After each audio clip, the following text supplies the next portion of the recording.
So I think I'm gonna just start with my journal from a year ago. Oh, let me go get it. So the other day, I guess it was yesterday. Everything's kind of the other day to me. I'm always calling everything the other day, even if it was like a couple months ago. But yesterday, I was looking back at my journal from last year to see what I was doing this time last year, which is something that I do sometimes because I'm just kind of like interested in that. I remember seeing in my journal from last year that I was doing a lot of the same shit that I'm doing now. So, for example, I dog sat last year on November 10th, and I'm going to be dog sitting that same dog in a few days. And then I had to go to the dentist last year around this time for an appointment related to my root canal. And I am still dealing with the fallout of the same root canal a year later. It's actually been about 2 years or more that I've been dealing with this root canal problem. I'm not going to get into that. But I read that in my old journal, and I was honestly kind of depressed for like 5 minutes. Because I was like, is life just doing the same shit over and over and over and over again? And I think it is. So yeah, I was looking at my journal from last year, and it seems like I was doing a lot of dog sitting. I was having to go to the dentist, which are two things that I find myself having to do all the time that I don't necessarily love doing, especially the dentist. But I found myself at the dentist so often that I like made this like comic drawing of me at the dentist, and I have it up in my bathroom. It's like one of my favorite drawings that I've done of myself, or honestly just in general. And I think doing that drawing, sorry, I'm eating ice cream. I think doing that drawing was part of me accepting that going to the dentist is like a regular part of my life. So I had this moment where I was like, oh my God, fuck, life is just doing the same shit over and over and over and over again. And then I had a moment like 5 seconds later where I was like, oh, okay, life is just doing the same shit over and over and over again. It felt like such a real thing that I could not disprove. And it almost was like it gave me this answer that I'd been looking for. Like, where am I going? What am I supposed to be doing? You know, I have these thoughts all the time. I'm always wondering about like what my path, my purpose, like I'm trying not to waste my time here, you know. I'm often really grateful that I've kept so many journals. This was my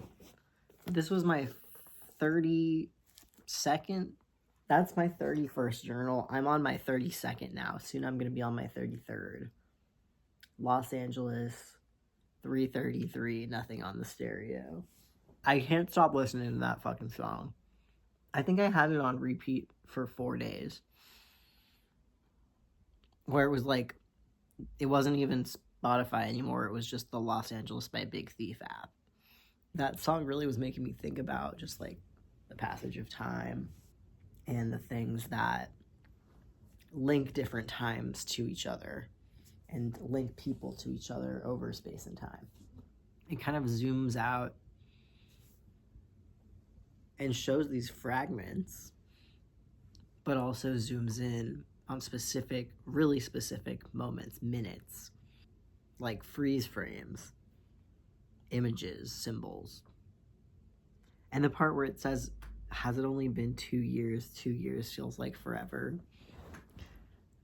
When I was looking in my journal, I was reminded that my ex and I broke up almost exactly 2 years ago. It'll be 2 years on Black Friday. We broke up on Black Friday, which was honestly kind of iconic of us. But that specificity of 2 years, and repetition of 2 years was so interesting, given what happened for me 2 years ago. And I go through these cycles of thinking about my ex, and I get really frustrated sometimes. Like, am I ever gonna move past that?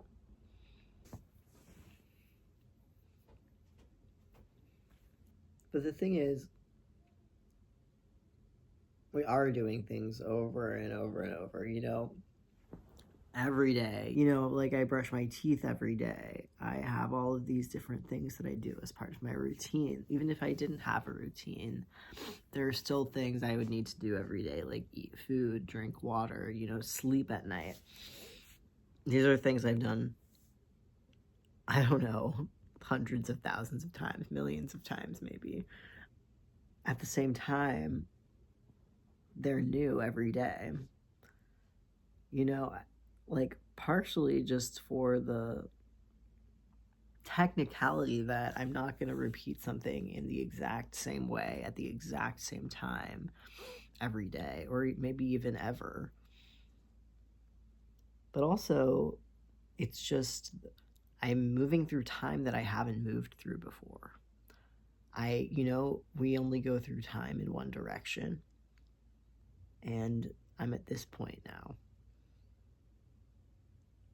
The image of a spiral kind of makes this make sense to me, even though it's not exactly a spiral in the sense that it's like going out or in. I visited my brother in New York this weekend, and we went to the Guggenheim Museum. It was my first time going there. We went to see Rashid Johnson's installation, which is called A Poem for Deep Thinkers. This exhibit made really, really good use of the space, I would say, and really emphasized the spiral shape of the museum. So if you don't know, the Guggenheim Museum is in a very unique building designed by architect Frank Lloyd Wright. Having heard it described before going, I thought it was going to be kind of like a beehive shape, where it like goes up and then gets smaller towards the top, like a turd, like the shit emoji. It actually starts a little smaller and gets wider towards the top, just a little bit. So it's still structurally sound and everything, but yeah, it gets wider towards the top, and then the whole middle is like open. So from each level, you can see down, and you can see all of the other levels. You can see people walking up and down. Well, yeah, up and down the ramp, because it's all sort of one giant spiral ramp. You can also see everybody that's just come in, everybody that's leaving. You can also see what art is above what other art. In this exhibit, there was like a recurring motif of mirrors with spray paint on them. And it would just be like one or two words spray painted on a mirror. And as you went around the museum, you could see that each of these spray painted mirrors was directly above the previous one. So when you passed it, you knew that you had gone all the way around and you were on top of the previous spray painted mirror. Like, you read them from down to up because you're going up in the museum. That's one thing to note about the Guggenheim. The exhibit starts at the ground level, and then you work your way up to the top.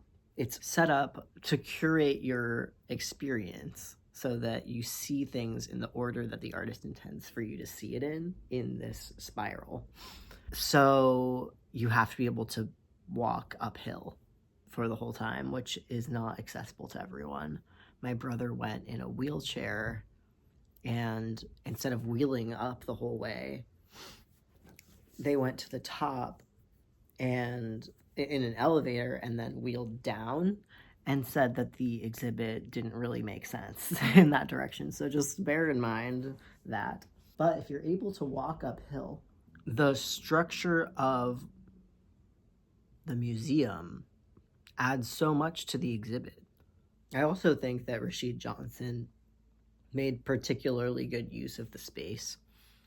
There were recurring symbols in his works. You could see him sort of like trying something over and over, or being stuck on some kind of symbol or idea and working with it in many different ways. And that was really cool to see laid out like that. There were these pieces that were made of tiles, like bathroom tiles, and they often incorporated books and black soap and shea butter. And sometimes there were mirrors, and sometimes the mirrors were shattered. Sometimes there was like graffiti or things scratched into the tiles or things written. And as you get to the top of the exhibit, sorry, spoilers for Rashid Johnson's exhibit at the Guggenheim. If you haven't been and you're planning to go, I'm going to spoil it now, sorry. But as you get towards the top of the museum, you start being able to see that on the top floor, there are these floor-to-ceiling shelves of plants with bright lights. It's kind of overwhelming. And you start to see just the light coming from up there as you go further and further up the spiral. That experience was so impactful, just encountering the same symbols over and over, the same materials, the same books, and realizing things or reflecting on things that you wouldn't reflect on if you just saw these things one time. The repetition of it, like the exhibit also was about that repetition. I recently listened to the audiobook of the novella To Be Taught If Fortunate by Becky Chambers. My brother and his partner recommended it to me. It's like a sci-fi book about 4 scientists that are sent on a mission from Earth to go to planets that are similar to Earth that it would make sense for there to be life. It's a short book, but it gets into a lot. One thing is that I just wasn't expecting it to be so detailed about the like emotional experience of these astronauts. They spend 4 years on each of the planets that they are surveying. There's this one part where the narrator is describing how the time passed on one of these different planets. And she goes through this list of all of these repetitive tasks that are part of their daily research and routines. Not only repetitive tasks, but just like situations that they find themselves in again and again and again, like falling asleep in the lab or waking up or like washing petri dishes. All of these things they do over and over and over and over again. And that's like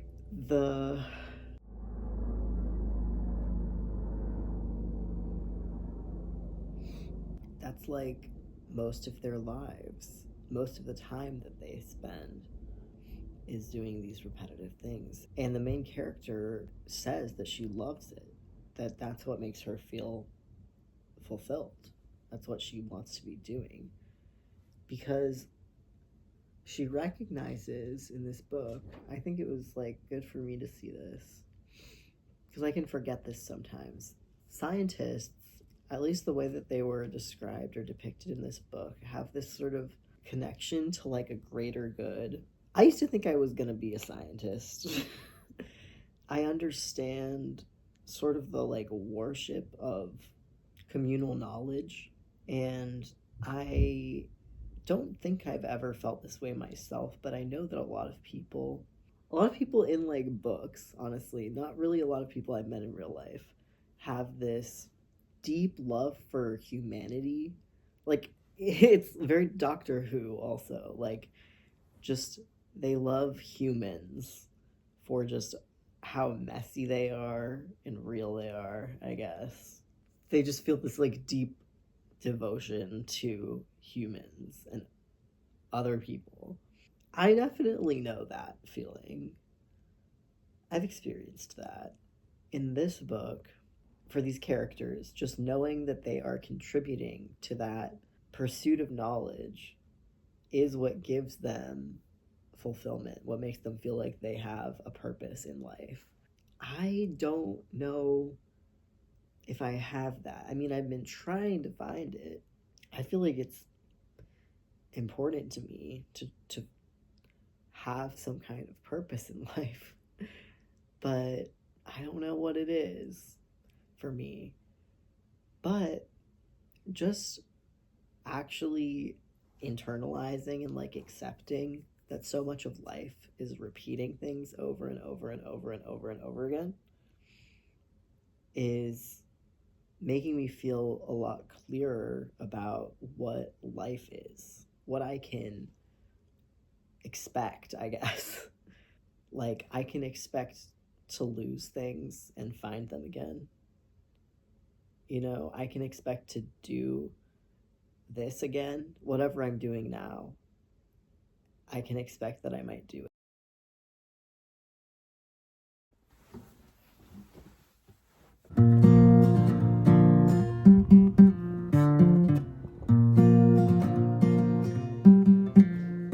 There's a stink here, and it smells like something dead, and I worry that it's me, and it gets stronger by my bed. So maybe I died in my sleep, and I just haven't noticed yet. And the sun goes down a little later in the evening. The cigarettes go down a little faster in the day. Morning comes rolling past the window as you draw the curtains, and before you know, tomorrow looks like yesterday.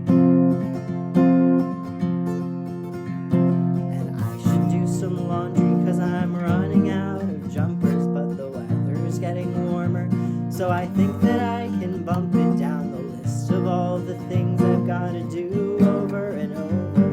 And the sun goes down a little later in the evening. The cigarettes go down a little faster in the day. Morning comes rolling past the window as you draw the curtains, and before you know, tomorrow looks like yesterday. And I've become obsessed with looking back at what is gone and all the things that I can't change, because what's done is done is done. And I guess it's that regret that keeps us on the road we're on. And the sun goes down a little later in the evening. The cigarettes go down a little